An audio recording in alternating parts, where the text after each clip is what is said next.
Okay, I'm Shelby, this is Haley and Giselle, and we're for lowering the drinking age from 21 to 18. Okay, so obviously it's just a picture. It says it's a right we should have and a choice we should be allowed to make because, well, 18 is the age of adulthood in the United States. So, did you know that underage drinking is allowed in 29 states if done on private premises and with parental consent? 25 states if it's for religious purposes, and 11 states if it's for educational purposes. And Texas is one of the states where it's legal to drink when you're 18. And here are the drug-related DUIs by age in Texas. So the red is ages 21 through 25, and you can see that those are higher than people who are 18 through 20. So it doesn't seem to be related to the age of how old you are when you have DUIs or any drug-related things. So why would they set the age at 21 if the age of adulthood is 18? 18 is the age of adulthood. In the United States, an adult should have the right to make their own decisions about alcohol consumption. Turning 18 entails receiving rights and responsibilities of adulthood, like to vote, to smoke cigarettes, serve juries, get married, sign contracts, and be prosecuted as adults. And join the military, which includes risking your own life. So, drinking alcohol is an enjoyable activity, and 18 to 20-year-olds should not be denied that enjoyment when other pleasurable activities are legal at age 18. And here are some pictures. There are some people at their wedding, and obviously they're under 21 because they're just drinking juice at their wedding. That's pretty fun. And then there's Uncle Sam, and he's pointing at somebody in the military, and he says he wants them to wait. He's holding beer, if you can't see it. And then there's just a poster from a magazine or something, and it says, old enough to go to war if you're old enough to go to the bar, to lower the drinking age. And regulated environments, prohibiting people under 21 from drinking in bars, restaurants, and other licensed locations causes them to drink in unsupervised places such as frat houses or house parties where they're more prone to binge drinking and other unsafe behaviors. And then the drinking age, being 21, has not stopped teen drinking and has actually pushed underage binge drinking into private, less controllable environments, which would be like random houses and you're drinking because it's cool to break the law or whatever.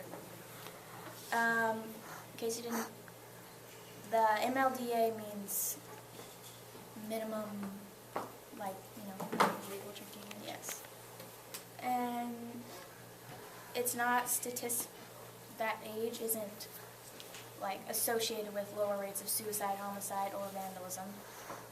So lowering the MLDA from 21 would reduce the number of underage people who are hurt from alcohol-related injuries or accidents due to fear of legal consequences if they sought medical attention.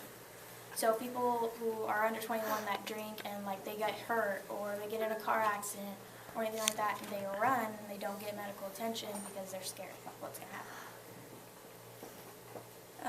Traffic accidents and fatalities. Traffic accidents and fatalities are most common among newly legal drinkers regardless of the MLDA.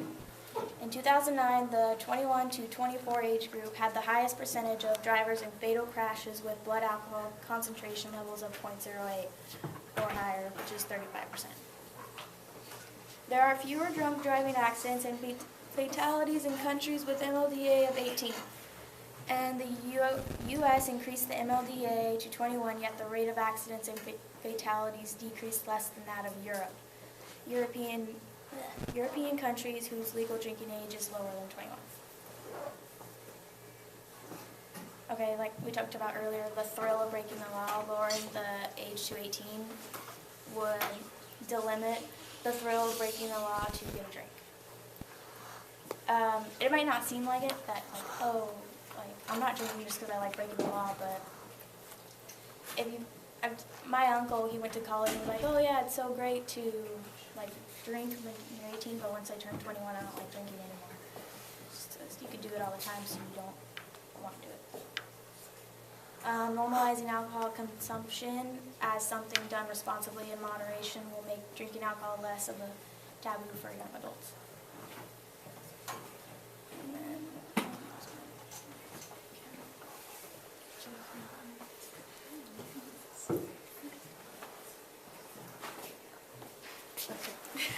Majority of teens continue to consume alcohol anyways. According to the National Center on Addiction and Substance Abuse, underage drinking accounts for 17.5% of consumer spending for alcohol in the U.S. In 2006, 72.2% of 12th graders reported drinking alcohol at some point in their lives. The MLDA of 21 encourages young adults to use false identification to get alcohol. In this era of national security concerns, including terrorism, illegal immigration, and other threats, it would be better to have fewer fake IDs in circulation. The MLDA of 21 enforcement is not priority for many law enforcement agencies. It is not statistically associated. Okay, and this is just a picture of other countries and their legal drinking ages. And so you can see which ones are, I'm pretty sure you can see the people in the back. This color is 18. And on this picture, all of that is 18. All of this is 18, this is 18, this is, and this is. And the other darker areas is 19, and the ones that are 21 is here, here, here, here. So, just to show you that we're kind of not in the loop, but they're okay. That's it for that. So,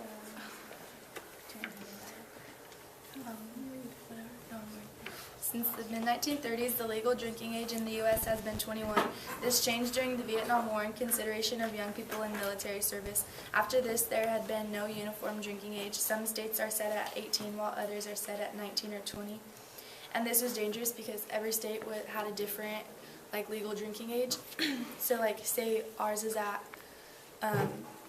21, but a state next to us is at 18. So, if we're 18, we could just drive over there and get drunk and then drive back, and that's what a lot of people would do, and then they would get injured drunk driving.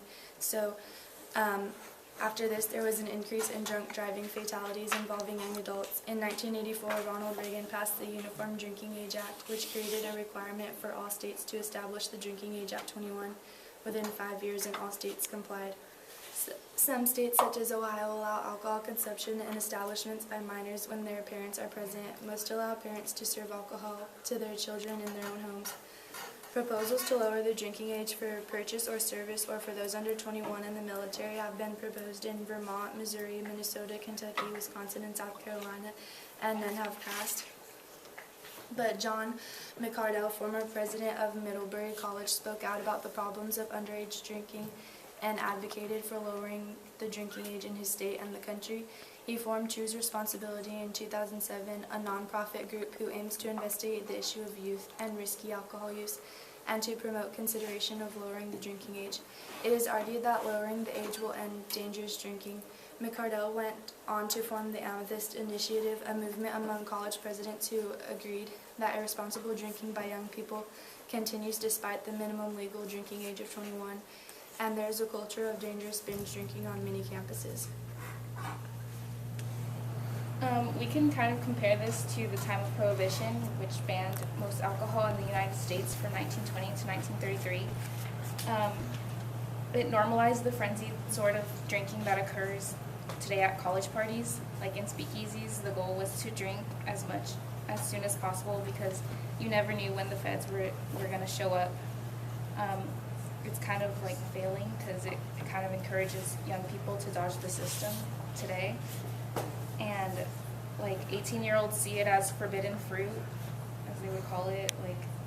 Like they don't know when they're going to be able to get their hands on it again, so they kind of overdo it when they get the chance to, which causes like drunk driving accidents and stuff like that.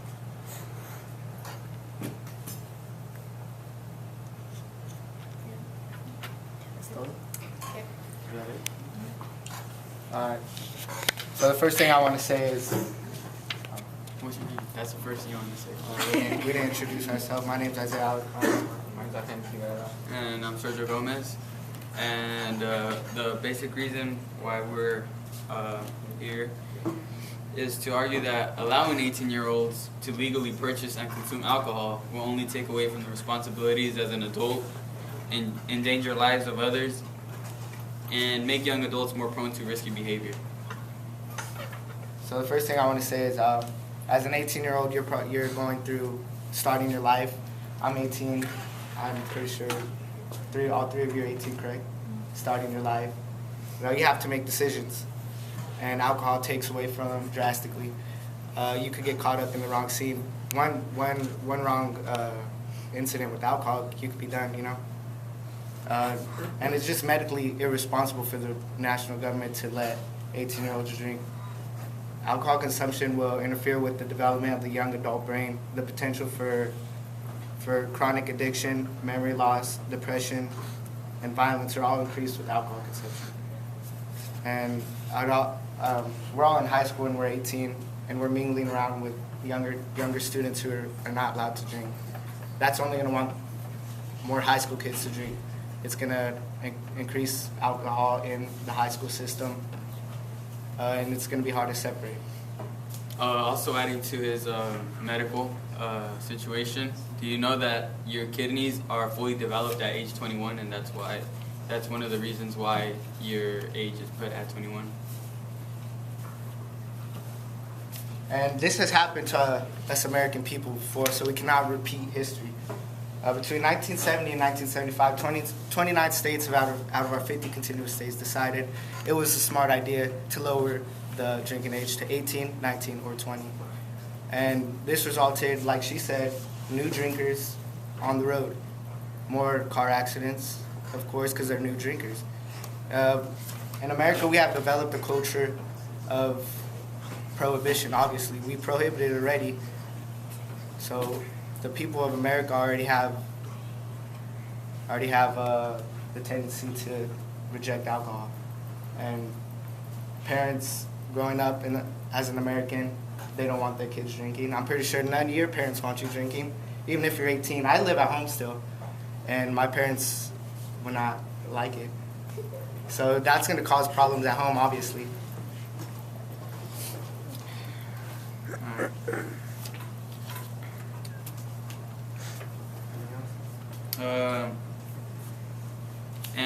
Drinking alcohol is not really a fundamental right guaranteed in the Constitution. So why go against the Constitution? And you just getting into trouble there, you know. Actually,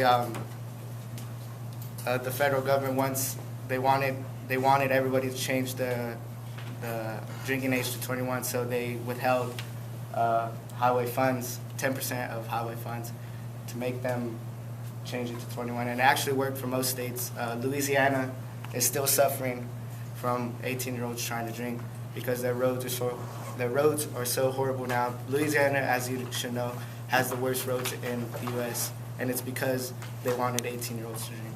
So we're still suffering, or Louisiana is.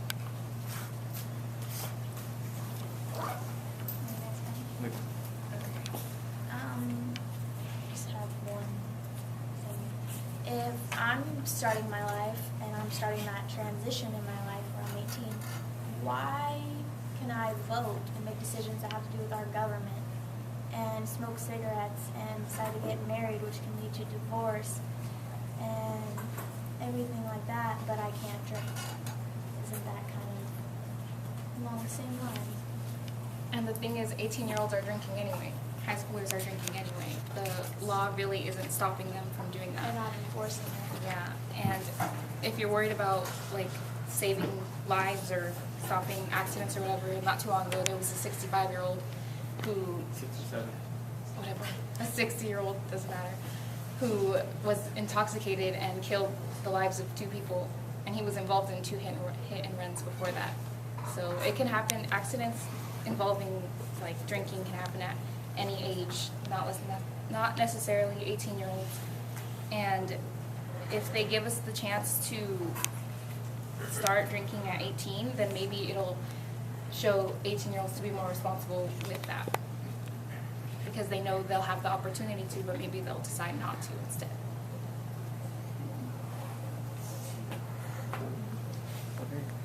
So on the first part of your argument, you argued a lot about adulthood. And as an adult, we actually, 18, you're still not given every right you could possibly, exercise in our country. 21, you still have to be 21 to own a legal handgun. 25 to rent a car.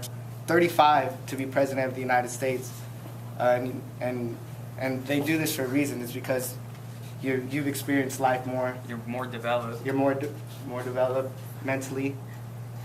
So why, if you're saying I'm an adult, I should be able to run for president, shouldn't I? I'm an adult. And Giselle, you brought up the fact about the 67-year-old who killed 2 people tragically. So what makes you think that a 67-year-old is less mature than an 18-year-old? How are they more developed? Hey, we're trying to talk to you. What makes you think that a 67-year-old is more mature than an 18-year-old? Because I'm pretty sure that 67-year-old went through way more than an 18-year-old has in a short time of his lifetime. There's a reason for all these age restrictions. You've experienced life more. You have more experience with life. And you also said a thing about regulated environments. Just because 18-year-olds are allowed to buy alcohol doesn't mean people are going to stop having house parties. If anything, that's going to increase house parties because it's going to be legal, so you got nothing to worry about. Now we're allow younger teens to get involved. That would be a bad influence for them. And yeah, bars. I wouldn't even go to a bar if I was 18. Bars, maybe Applebee's, but bars are not safe. It's a place where you're still going to encounter a lot of drugs, a lot of criminal type, risky behavior, like stuff. And like Isaiah said, beer actually tends to make people angrier quicker. So Definitely. Yeah, so you expect to go to a bar and come out nice and clean, no scars. Say you say something someone else doesn't like, what are you gonna do when he comes up into your face and socks you? I mean, the bar's gonna go wild, and The bar's not a safe place. it's not very safe. So yeah. To be charged like an adult, so that's even worse. And you brought up the fact of the 29 states or whatever that something about alcohol, then lowering it to like 19 or 20. But tell me how successful they are. Or the other countries, I lowering forgot it. about that. The other countries, he said, the European countries, which have had this regulation already, so they've developed a culture. They've been raised in a culture that alcohol wasn't something forbidden. It was something maybe they enjoyed at their dinner table with their parents. Had some wine with their pasta. You know how Italians are, or whoever legalized it. So it's just a way the American people have portrayed alcohol. Mostly, you never see anything good coming out of a drunk person.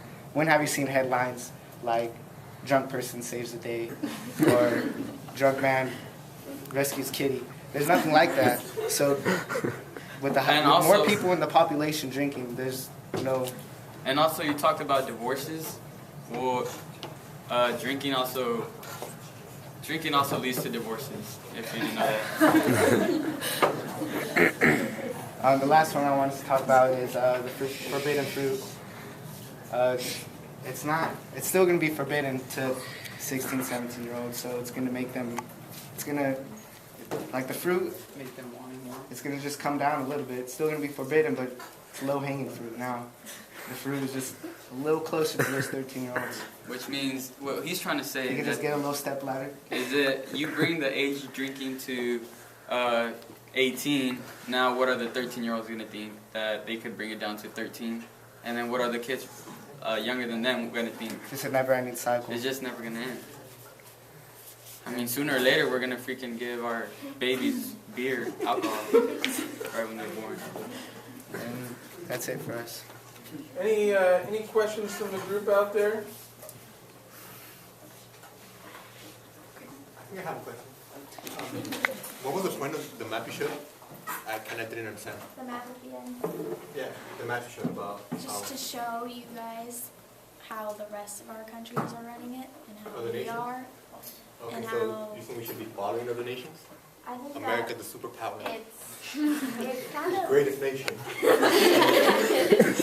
think that it's kind of advertised that